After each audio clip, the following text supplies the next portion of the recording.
à toutes et tous. Je lui disais, vous ne vous sentez pas un peu seul, être seul? Bon, je pense qu'il y a quelques personnes qui me connaissent. Voilà. Sur voilà, certaines personnes aussi que j'ai déjà rencontrées. Donc bon, voilà, j'interviens aujourd'hui pour représenter l'Ordre des experts comptables. Je suis élue depuis 9 ans au Conseil de l'Ordre des experts comptables et je préside la commission création reprise d'entreprise à aujourd'hui.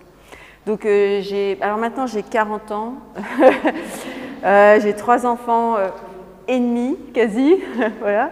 Et ouais, bah oui, ça, on aime bien produire. Et donc je suis au régime social des indépendants depuis 2011. Donc ça veut dire qu'en fait j'ai eu mes 3 enfants sous le régime des indépendants. D'accord ? Donc la moitié de nos clients sont des femmes. On a énormément de créatrices femmes à aujourd'hui. Alors il faut savoir que les femmes créatrices, c'est le constat qu'on fait aujourd'hui, ont quand même, je ne sais pas si je peux dire moins de chances de liquider, mais en fait disons que quand vous faites une liquidation, généralement il reste quasiment plus de dettes ou presque pas de dettes. Voilà. Il faut quand même le savoir, les femmes gèrent très bien et en bon père de famille, ce n'est pas des liquidations très raides que l'on constate voilà, chez l'entrepreneuriat féminin. Donc on peut quand même mettre ça à notre crédit. Alors, pour la checklist de la créatrice, je veux dire la personne qui va créer, déjà je pense que c'est commencer à faire un point protection sociale. Protection sociale, c'est quoi? C'est prévoyance, retraite, mutuelle, projet bébé.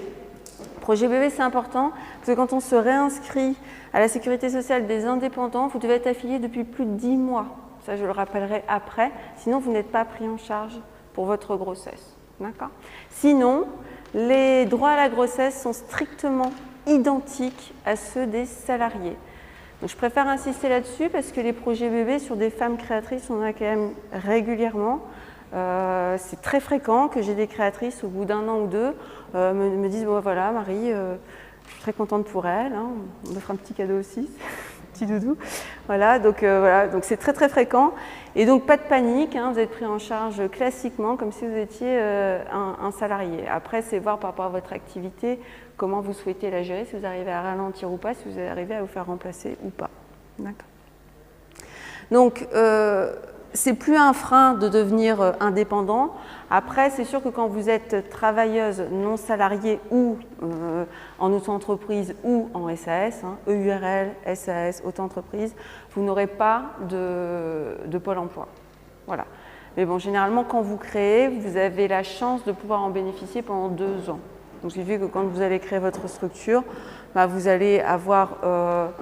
Enfin, je dis quand vous créez une structure, vous avez quasiment 4 ans de Pôle emploi, puisque pendant 2 ans, vous ne vous payez pas et vous avez le luxe de pouvoir avoir une activité où vous allez incuber votre chiffre d'affaires dans une structure et vous pourrez, voilà, et ça vous crée de la trésorerie, donc ça vous crée un deuxième matelas de sécurité pour l'activité. Alors généralement, vous le rendez bien.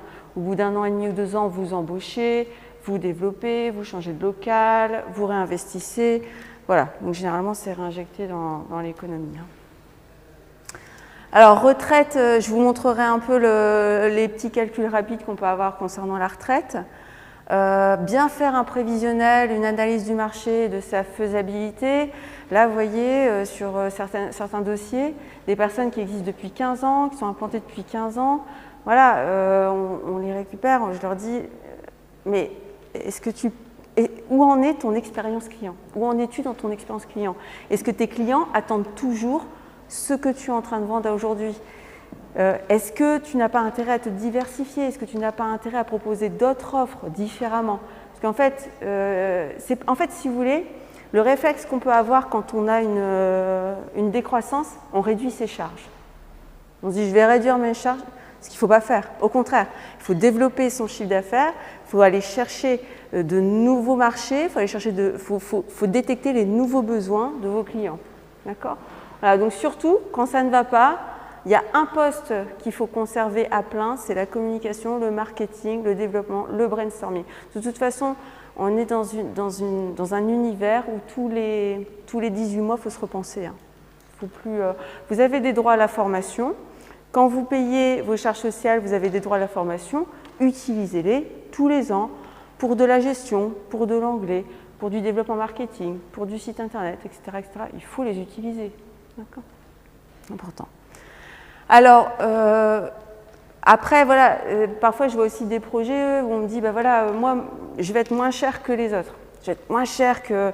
Alors, le pas cher, c'est pas un concept, en fait. C'est pas un concept, c'est pas une façon d'exister sur le marché, d'accord? Pourquoi on va vous choisir? Mais regardez, vous, quand vous faites vos achats, vous allez accepter de payer 1 ou 2 euros de plus un produit, mais pourquoi? Parce qu'en fait, il vous apporte beaucoup plus, parce que c'est plus confortable, parce que c'est plus près, parce que c'est dans vos valeurs, parce que vous avez envie d'acheter local, etc., etc. Si vous faites, ce que je vois de plus en plus, du local, du bio, du newbies, je ne comprends pas comment vous arriveriez à être au même prix que quelqu'un qui n'est pas local et qui fait travailler des personnes en dehors de la France, etc. etc. D'accord ? Donc il faut l'assumer, et après, c'est l'art de la communication, de bien savoir communiquer. Maintenant, vous allez bien, votre activité se porte bien. Il faut quand même continuer à communiquer. Pourquoi ? Parce qu'en fait, ça va vous permettre d'avoir le luxe de pouvoir choisir vos clients, les clients avec qui vous avez envie de travailler, les clients qui vous seront plus rentables, plus compréhensibles, plus dans votre ADN. D'accord ? Donc, il faut toujours alimenter la communication, alimenter le développement de votre activité. Alors, on est dans un système extraordinaire où la création d'entreprises, vous avez des aides vraiment extraordinaires. Je ne vois pas ce qui peut freiner quelqu'un à créer aujourd'hui. Vous avez 2 ans de Pôle emploi, vous faites un prêt, vous n'êtes pas caution personnelle, ok, on doit mettre un peu au capital, ok. Après, vous avez des prêts d'honneur qui vous aident à renforcer vos fonds propres. Je ne vois pas pourquoi on ne créerait pas aujourd'hui. Quand vous êtes une femme, que vous créez, l'emprunt est contre-garanti et en fait, la banque ne peut pas prendre une caution personnelle sur le restant. Donc, je vois pas le... Franchement, si vous avez un projet, de toute façon, vous le ferez pas... Si vous ne le faites pas maintenant, vous ne le ferez plus. Faites-le, votre projet, testez, au moins vous serez sans regret. Après, il y a toujours le choix du statut. Donc ça, on va en parler après. C'est important l'optimisation juridique, fiscale, etc. Mais il y a d'autres choses à optimiser avant. Dire parfois, le statut juridique, c'est la cerise sur le gâteau.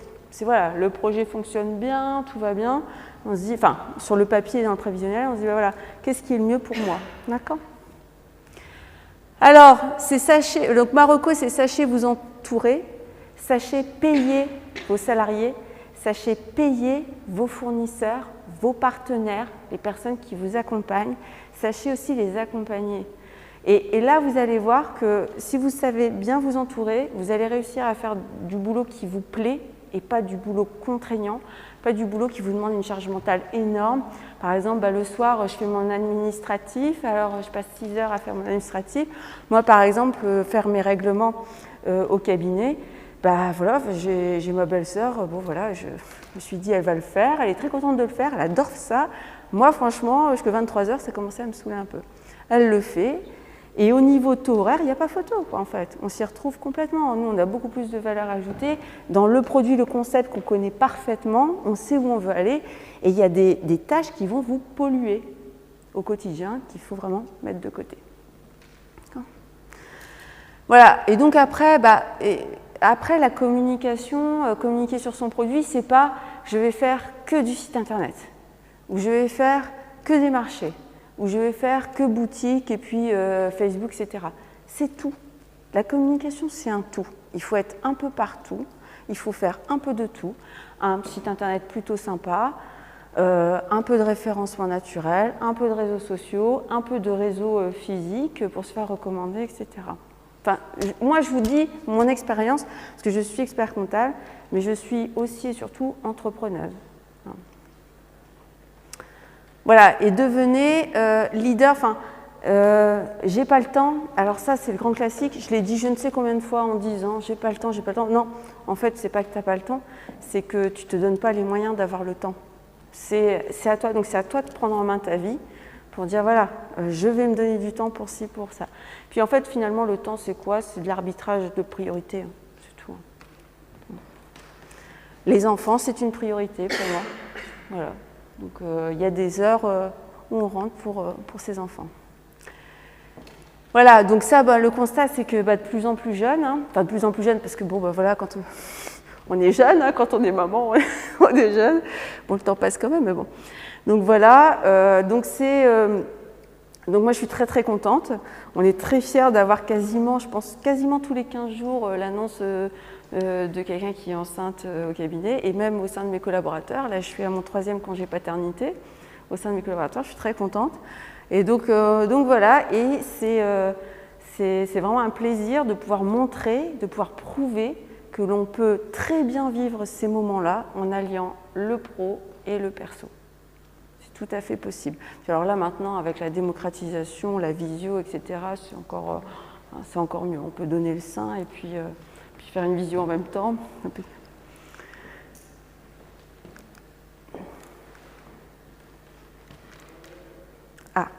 Là, c'était le plus intéressant des chiffres.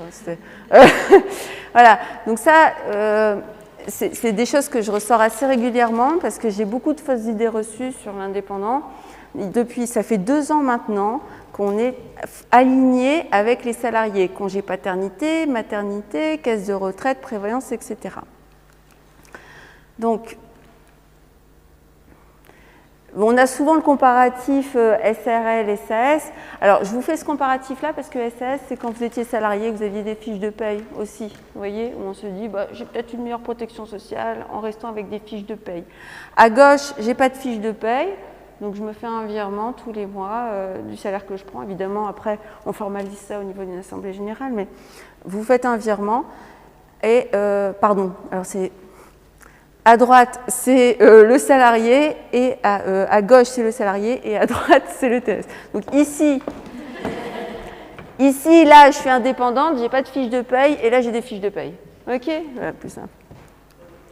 Donc, vous voyez qu'au niveau de la retraite, alors, juste avant, j'avais un gain, c'est-à-dire que j'avais dans la poche 4 000 € de plus, en fonction de la forme juridique, mais j'avais un maintien de ma rente en partant à la retraite. D'accord? Donc ça, c'est des calculs qui ne peuvent pas être faits sur un coin de table, en fait. C'est des calculs qu'on ne peut pas faire. C'est des outils qui sont très spécifiques, qui vont calculer en fonction de ce que vous avez eu auparavant, enfin votre carrière, etc. Il va calculer, en fait, ce que vous pourriez avoir en partant à la retraite. Alors, ne commencez pas à me dire « ouais, mais on n'aura pas de retraite, etc., etc. » Vous en aurez quand même, et le jour où vous liquiderez votre retraite, vous serez dégoûté de ne pas avoir cotisé. Croyez-moi, c'est du vécu. Sure. C'est quoi l'impact de la vie d'avant? La vie d'avant, en fait, grâce à votre vie d'avant, on va regarder si vous avez cotisé ou pas. Et la vie de maintenant, on va dire, en plus du régime général, on va mettre en place des contrats complémentaires pour pouvoir vous obtenir ce que vous souhaitez en partant à la retraite. Ouais, c'est début avec ce qu'on avait avant. C'est ça, exactement. Et après, il y a aussi l'endettement. Moi, j'ai quand même pas mal de clients qui ont fait un peu trop de défisque. Mais la défisque, c'est bien, c'est sympa, mais c'est de l'endettement. Défiscalisation, généralement, c'est de l'endettement derrière, d'accord? Donc, mais après, l'endettement, il faut le payer quand on est à la retraite. Il faut payer. Donc, en fait, c'est des choses aussi qu'on calcule quand on liquide une retraite, quand quelqu'un part à la retraite. C'est-à-dire, OK, mais dans 10 ans, tu as encore les prêts de tel et tel bien, donc en fait, il va falloir quand même les payer. Ou alors, on a encore des enfants à la maison, ça peut arriver, ou alors des écoles chères, etc. Et où là, il faut anticiper, il faut prévoir, quoi. Faut prévoir. Ou alors, vous les laissez se débrouiller et ils font des prêts eux-mêmes. C'est possible aussi, c'est pas gênant. Ça prend la vie. Alors, point de vigilance en auto-entreprise.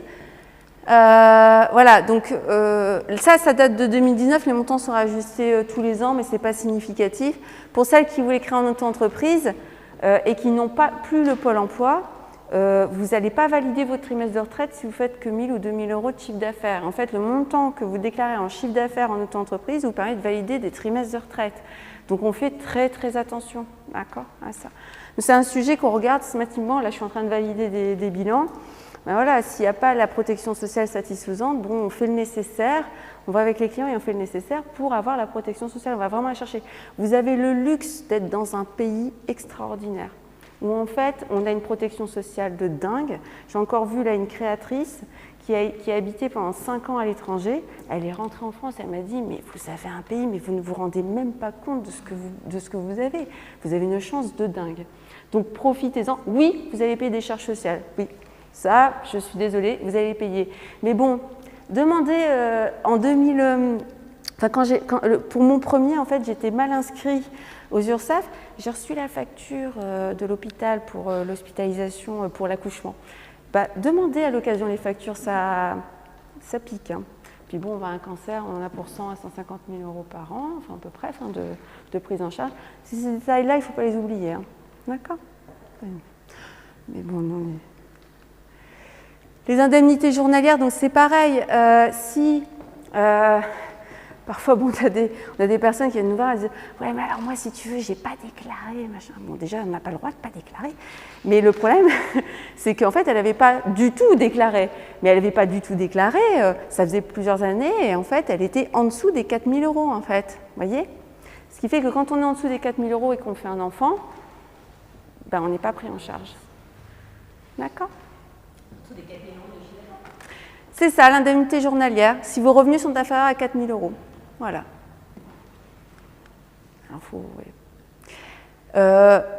Ça, c'est une date, c'est quelque chose qui est important aussi. C'est pour ça que je vous dis, quand vous allez créer, si vous avez un projet BE, il faut me le dire, faut le dire, voilà, pas hésiter.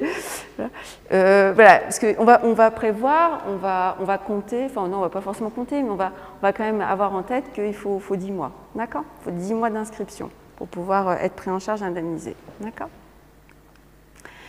Alors, ne restez pas seul, sachez vous entourer, donc ça j'en avais déjà parlé. Donc, réseau de femmes, ça j'en avais déjà parlé aussi, arbitrage pro et perso, je pense que ça s'est répété un petit peu, quoi. Alors, les aides à la création, c'est ce que je vous disais. Donc, quand vous créez votre structure, vous avez des prêts à taux zéro, donc ce sont les plateformes initiatives.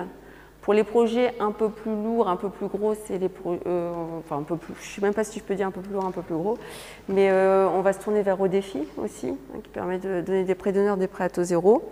Et après, vous avez des contre-garanties pour les prêts. Alors, c'est jusqu'à un certain montant. Si vous empruntez 200 ou 300 000 euros, ce ne sera peut-être pas Nord-Actif qui interviendra, ce sera peut-être plus BPI qui interviendra pour venir contre-garantir le prêt et donc vous éviter d'être caution personnelle sur ces prêts.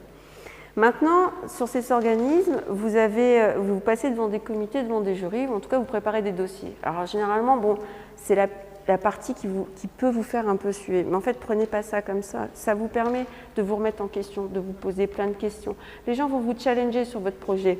C'est ça. Puis après, vous arrivez devant le banquier, puis le banquier vous dit « oui, mais est-ce que vous avez pensé à ça ?» Enfin, tout le monde dans la phase de la création est là vraiment pour vous aider. C'est pas qu'on ne croit pas en votre projet, c'est pas qu'on n'aime pas votre projet, c'est juste qu'on va être certain que vous ayez pensé à tout. C'est ça qui nous importe. On n'est pas associé dans votre boîte, on n'a pas de part, on veut juste que ça se passe bien pour vous. Après, franchement, dans la création d'entreprise, il y en a encore 80 à 85% qui sont présents au bout de 3 ans. Enfin, en tout cas, moi, c'est le constat que je fais au sein du cabinet, quoi. Et après, il peut y avoir des fermetures choisies. Hein. Ça, je ne le compte peut-être pas forcément. Fermeture choisie, mon mari est muté, donc je ferme le local et puis je vais me resalarier là-bas. Et puis c'est des situations qui sont un peu particulières. Vous avez aussi des subventions, donc renseignez-vous auprès des mairies. Vous pouvez avoir des subventions pour redynamisation de quartier, etc. Donc renseignez-vous toujours. Et puis, vous avez encore des aides pour des natures de projets type ESS, innovation. Ça, en fait, généralement, on vous oriente là-dessus. La région Hauts-de-France est très dynamique sur le sujet. Je vous dis, on a une région topissime. Vous êtes vraiment super bien accompagnés sur la création d'entreprise, reprise d'entreprise. Donc profitez-en. Et puis après, vous avez BPI qui est très performant, les plateformes initiatives. Je vous invite quand même à tous les rencontrer, ils sont tous très très sympas. Voilà. Alors l'ACRE, vous allez pouvoir aussi bénéficier de la réduction de charges sociales de première année. Donc quand vous êtes en auto-entreprise, en fait c'est une baisse du taux, on divise par 2 le taux, je schématise à peu près ça. Et puis en société, vous pourrez bénéficier d'une réduction du salaire des charges sociales sur le salaire que vous allez prendre. Après, il y a toujours un point, se dire est-ce que je prends le maintien au niveau du Pôle emploi ou est-ce que je prends le capital au niveau du Pôle emploi. Enfin, vous verrez quand vous serez dans le... Ça, c'est un choix que l'on prend. Maintenant, le maintien, je trouve qu'il est assez protecteur et vous permet voilà, aussi d'avoir une protection sociale pendant que vous êtes au Pôle emploi. Moins forte que si vous étiez salarié, mais vous avez quand même une protection sociale. Voilà. Ah ben voilà. Donc voilà un petit peu sur le tour d'horizon. Alors après, moi, pour vous faire un petit retour d'expérience, là aujourd'hui, moi j'ai 40 salariés aujourd'hui sur la structure et c'est à vous de trouver dans chacun de vos business le seuil qui vous permettra de ne pas souffrir de votre activité. De ne pas devoir tout prendre en main. Donc je pense que dans chaque activité, il y a des niveaux de chiffre d'affaires qui vous permettent de pouvoir exercer correctement et sereinement votre activité. Nous, avec le Covid, ça a un peu rebattu les cartes, puisqu'en fait, les salariés ont le droit d'être malades. Hein, en fait. Et nous, en fait, on a des échéances à tenir, en fait. Et les échéances ne bougent pas, en fait. Nous, on n'est pas comme un plombier, on va dire, voilà, j'interviens 15 jours après, je suis désolée, mon gars est malade. Bon, ok, nous non, le gars il est malade, mais on doit produire quand même à la même date, vous voyez? Et donc en fait, le fait de pouvoir se staffer correctement permet d'éviter des zones de turbulence quand les gens ont le droit d'être malades, ont le droit de s'occuper de leurs enfants à la naissance, etc. etc. D'accord ? Donc c'est à vous de trouver le bon dosage. Trop petit, c'est pas bon non plus. Hein. Trop gros, je vous le déconseille. Enfin, voilà, et trop vite, c'est pas bon non plus. Trop petit, vous voyez, donc parfois, je vois des personnes, elles sont toutes seules, elles gèrent le site internet, elles gèrent la com, elles gèrent les envois. Voilà, on arrive chez elles, le salon, il en est plein, le mari la regarde dépité. Enfin, voilà, bon, je schématise, mais voilà, c'est un peu... Donc, et après, parfois, vous avez des personnes qui démarrent dans la vie, qui ont envie d'apprendre, qui ont envie que vous leur transmettiez de leur savoir. Profitez-en. Les contrats d'apprentissage professionnalisation sont des expériences super que vous avez avec des jeunes qui sont, je trouve, extraordinaires. Après, ça ne peut pas fitter avec tout le monde. C'est à vous d'avoir un process de recrutement et de pouvoir les jauger, de voir si ça pourrait fitter avec votre entreprise et votre projet. Maintenant, dans les recrutements, c'est l'adhésion, c'est le projet. Même vous allez préférer créer une structure à votre image avec des valeurs, et dites-vous que les personnes que vous allez recruter, c'est pareil. Ils ne viennent pas le matin se lever et chercher un salaire, c'est pas ce qu'ils cherchent. Ils cherchent une histoire, ils cherchent une aventure, ils cherchent à construire. Ça, de plus en plus. Voilà. Voilà pour un petit topo.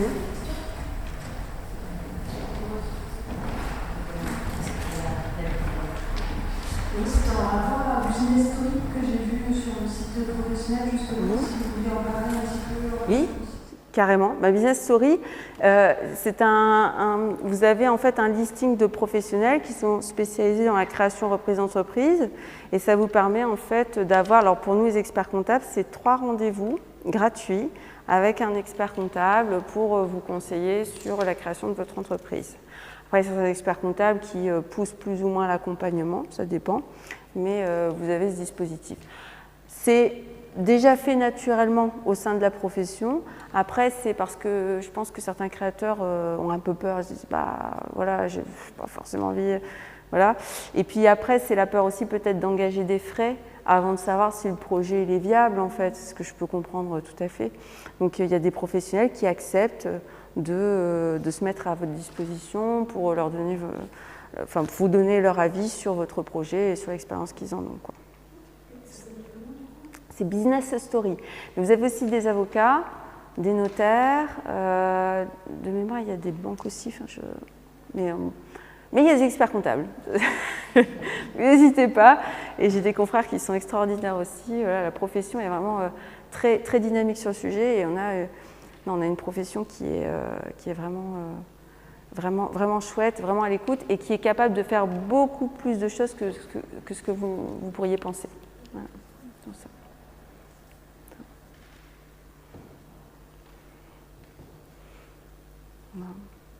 Qui a déjà le projet de création qui se lance dans les 6 mois.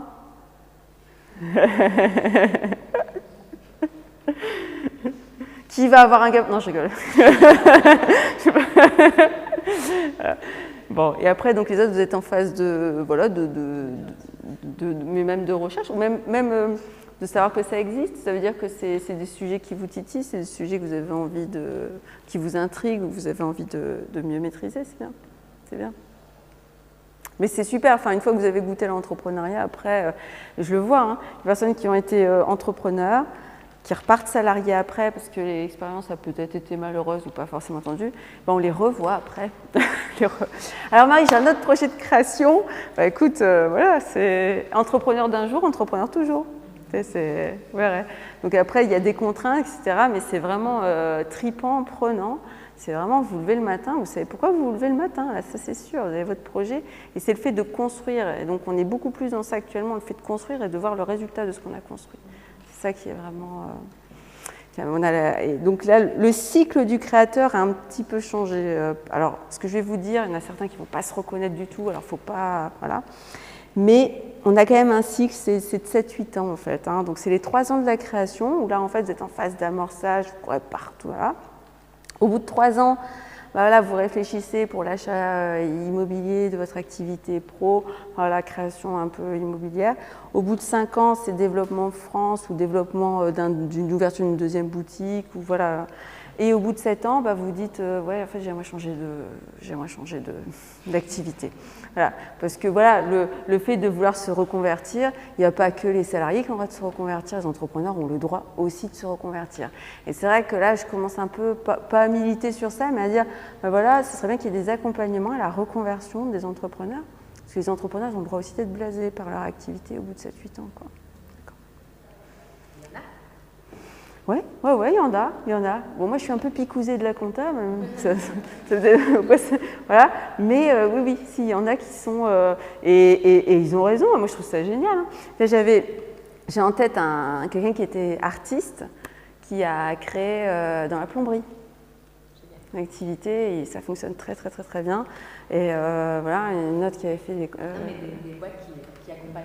Ah oui, aussi. Alors après, généralement, ce qui est marrant, c'est que ça dévie plus sur du mentorat ou de l'accompagnement. Enfin, vous voyez, en fait, ils ont envie d'accompagner peut-être les entrepreneurs, donc sur des sujets bien précis, mais voilà, pour pas refaire les mêmes erreurs, pour pas refaire les mêmes... voilà, c'est très sympa. Ça va, ça vous semble... Bon, il y avait... Je n'ai pas été technique, hein, je ne vous ai pas sorti de chiffres trop... voilà. Bon, en tout cas, voilà, l'ordre des experts comptables reste à votre disposition, n'hésitez pas à les solliciter. Merci.